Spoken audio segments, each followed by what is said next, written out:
विफाक में हुकूमत साजी कमीशन, पीपल्स पार्टी और नून लीग की कमेटियां आज फिर सर जोड़ के बैठेंगी। शराकत इक़्तिदार के फॉर्मूले पर गौर होगा।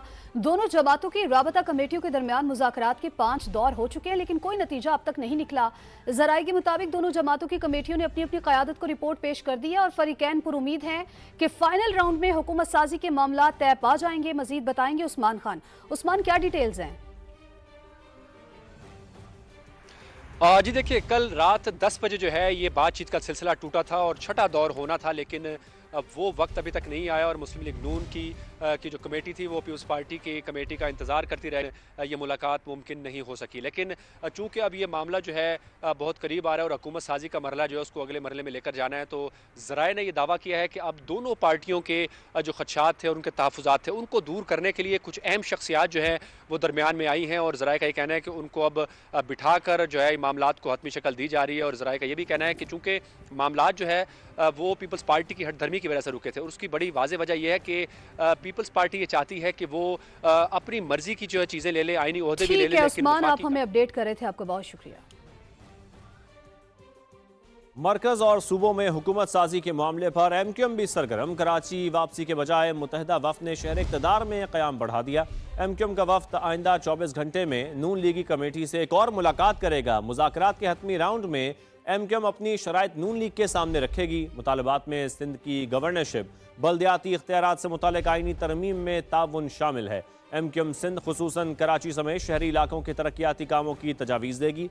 एमक्यूएम ज़राए ने दावा किया है कि हुकूमत साजी के लिए मामलात आइंदा 2 रोज़ में तय पा जाएंगे।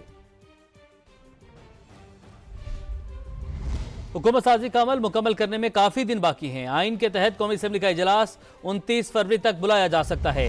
निगरान विफाकी वज़ीर इत्तलात मुर्तज़ा सोलंकी की गुफ्तगू, कहा हुकूमत साजी के लिए सियासी जमातों में मुज़ाकरात चल रहे हैं, इत्तफाक न हुआ तो आइन में हल मौजूद है। इनके तहत 29 फरवरी आखिरी दिन है कौमी असम्बली के इजलास बुलाने का।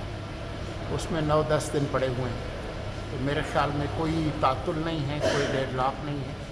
एक मामूल की कार्रवाई है, क्योंकि एक मुनक़सिम पार्लिमान है, किसी जमात के पास सादा अक्सरियत नहीं है, तो इस वजह से इनके मुज़ाकरात चल रहे हैं और मेरे ख्याल में वो तेज़ी के साथ जो है वो तकमील तक पहुंच जाएंगे। कोई इत्तेफाक राय पैदा नहीं होता तो हमारा जो आइन है वो खासा जामे और मुफस्सिल है और हर सूरत हाल से निकलने के रास्ते उसी आइन के अंदर मौजूद है।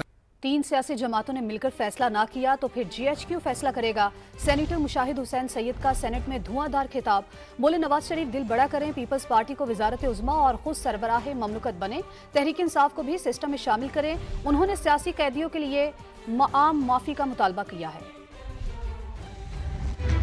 गवर्नमेंट ऑफ नेशनल यूनिटी बनाएं या 3 पार्टीज मिलकर कोई कोalition बनाए। मैं समझता हूं कि सियासी जमात अगर इनिशिएटिव नहीं लेंगे मिस्टर चेयरमैन, अभी इनिशिएटिव है 3 पार्टीज के पास, वरना इनिशिएटिव चला जाएगा GHQ, फिर वो फैसला करेंगे। स्वैगर स्टिक लेके आएगा बंदा वर्दी में, कहेगा अच्छा जी sit down, do this do that. सबसे बड़ी जिम्मेदारी मैं समझता हूं मियां नवाज शरीफ साहब, वो इनिशिएटिव ले, हाथ बढ़ाएं दिल बड़ा करके, प्राइम मिनिस्टरशिप ऑफर कर दे पीपल्स पार्टी को, खुद आराम से उधर सरबराह मुमलिकत बने और पीपल्स PTI को शामिल करें सिस्टम के अंदर।